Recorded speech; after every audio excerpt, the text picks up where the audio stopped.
my God, for today's video, alam nyo na kung ano ang gagawin ko sa mga wallet na to. Sabi ko naman sa inyo, di ba? Ang mga wallet na to ay lalagyan natin ng mga dollar na souvenirs. Para, marami kasi nagre-request, Madam, patikim naman kami ng dollar, kahit souvenir lang, ilagay lang nila sa wallet.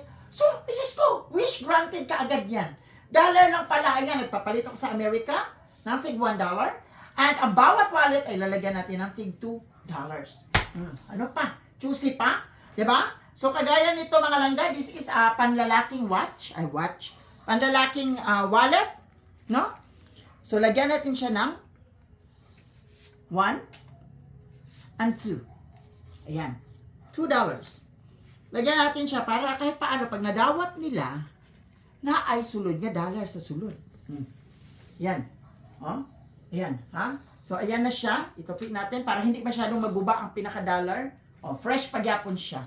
So, the dollar is still fresh. Ang mga may dollar na, doon natin ilagay. Ito yung brown na dollar, which is, ito talaga magaganda tong wallet na ito mga langga. I always want you to value your wallet and your time. Ang sabi nila, pag naglagay ka ng pera sa wallet, una ang ulo. Para swerte. No? Para daw swerte, iuna daw yung ulo paglagay sa wallet. Para fresh. Ayan, so nakadalawa na tayo. Next natin. So lahat yan, lalagyan natin ng tig-2. Para maswerte. No? Maswerte ang mga tao makakatanggap nito kasi si makulay na buhay ay hindi madamot na tao. So it means pag yung mga souvenirs, wallet at pera nanggaling sa hindi madamot na tao, magiging kagaya nyo rin ako. Hindi rin kayo magdadamot sa kapwa nyo at higit sa lahat ay magiging mapagbigay din kayo. So may gantong wallet din tayo. This is for the girls naman. Ayan, mga pambabaeng wallet. Ang gaganda. This is really very beautiful. So maganda to siya kay dollar din siya. So, lalagyan natin siya ng dollar na paganyan lang. So, hindi siya mayuyupi kasi ganyan siya. O, di ba? So, ito muna unahin natin para mabilis tayo mga langga. Ayan, may mga dollar tayong ilalagay dito sa mga wallet na ito para bongga. Ayan. Di ba? Mas mabilis to kasi walang zipper eksena. Di ba? All you have to do is just to lagay lang lahat kaagad. Oh, could you imagine that? Ganyan dito sa Makulay na Buhay USC Live. Diba? We share because we can. And sharing happiness is helping others. So, makapagbigay lang tayo ng saya at ngiti sa tao is already a big success for everyone. Diba? So, yun lang ang pinaka-importante sa lahat mga langga. Makapag-share lang tayo ng ngiti. Diba? Hindi man siya kalakihang halaga. Pero ang hiling kasi nila is souvenirs lang. So, walang problema. Lalagyan natin. I-wish granted natin sila. Kaya lang, magkakaproblema ako nito sa mga ipapadala, no? Alam nyo naman, lahat ng carrier, LBC man yan, JRS or ano man, ayaw nila talaga ng may mga pera-perang laman ang loob, no? So, kasi baka mawala, sisisihin sila. So, pag-aralan ko pa yan, alamin ko pa kung paano. Pagbalik namin galing ng Southern, galing ng Davao, ayusin namin to lahat ng mga souvenirs. So, for now, lahat ng ito ay pupunuin ko muna para matapos ako, para wala na akong iisipin. Di ba? So, lahat ng yan ay ilalagyan natin para sure. No? Sure na sure gina siya. Dili gina siya pwede nga mawala. Ayan. Di ba? Ganyan na siya kabilis lagyan. Kasi nga, siya, direct lang siya. So, maganda to sa mga pambabae kasi, di ba? Pwede lang siya, wag na nilang itupi. Pwede naman iganyan lang nila yan sa bag nila, para yung pera nila is maganda pa rin tignan. Diba? So, yan yung ginagawa ko ngayon mga mahal. Lahat ng ito ay pupunuin ko, no? Para bongga siya. Ayan. Ayan. Mga souvenirs. Wallet souvenirs. Kailangan maano natin to para ang mga lalaki nating mga followers, masaya din sila. Diba? Makatanggap lang sila ng wallet galing sa atin is already a good to them. Good impact ang Makulay na Buhay to them. Diba? Sino ba naman ang mga vlogger na mag-aksaya ng time and effort na mamimigay ng ganito sa mga followers, no? At least ako, nag-iisa ako. Isa ako sa kanila, hindi nag-iisa, pero isa ako sa kanila na vlogger na may puso, no?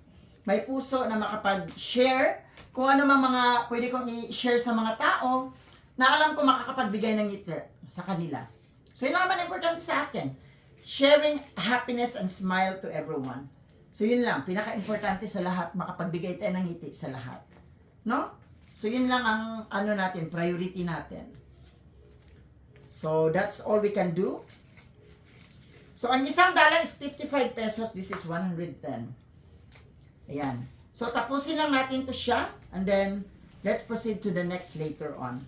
Tapusin ko lang yung mga panlalaki para wala na akong isipin mamaya. Matapos na siya. No? At itong wallet na ito mga langga is a symbolize na matuto tayong magtipid. No? Huwag muna tayong mamili ng mga bagay na hindi naman talaga ganun ka-importante. Ang piliin natin, ang bilhin natin is yung mga bagay na alam nating kailangan talaga natin. Kung hindi naman natin siya ganun kakailangan, huwag na muna. No? Ipagpaliban muna natin ang bili ng mga bagay na nakatambak lang din at hindi naman natin siya talaga gagamitin or importanteng gagamitin. No? So let's just do it as it is. Kasi alam niyo na, sa panahon ngayon, mahirap ang maubusan ng pera. Kaya always be happy and positive lang palagi. Diba? Ganun lang ang buhay natin mga mahal. Always be happy and positive and the blessings will follow. At laging tandaan, kung ano mang mayroon tayo mga blessings, ay matuto tayong mag-share sa kapwa natin, sa ibang tao.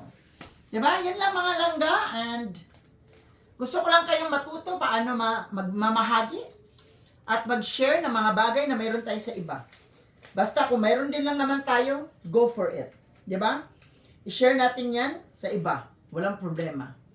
Ayan, malapit na ako matapos. I only have 6 left here. And then, para matapos na ako sa aking isang project. So, this is one of the project that I'm doing right now. Ayan. I just want to make sure na lahat ng ito ay matatapos ko talaga ng bongga. Diba? So, yun. No? Share while you can share and enjoy life to the fullest. Sa mga nagtatanong kung bakit mag-isa lang akong umuwi, kasi Roberto doesn't want to go with me this time kasi pauwi din kami ng January. No, babalik ulit kami dito sa Pilipinas this coming January. And kahit paano, hindi na kami need na maghanap ng tao para magpakain sa aming mga dogs. So, again, mahirap talaga pag may mga alaga tayong dogs. Kasi medyo hindi natin basta-basta maiwan ang bahay natin. And it's a lesson learned in our life. Diba? Ang importante, ang mga dogs natin, mga alaga natin is makapagbigay din ng happiness sa atin at the same time. So, yun ang pinaka-importante sa lahat. Diba? So, this is once again your channel. Ayan. So, patapos na ako. One more left. And this is once again your channel, mga langga. It's Makulay na Buhay USA Live. Ayan. So, tapos na ako dito. Ito na lang ang wala. Maraming salamat sa inyo and God bless. Sana pagpalain kayo at sana patuloy nyo kami suportahan. We love you all! Mabuhay!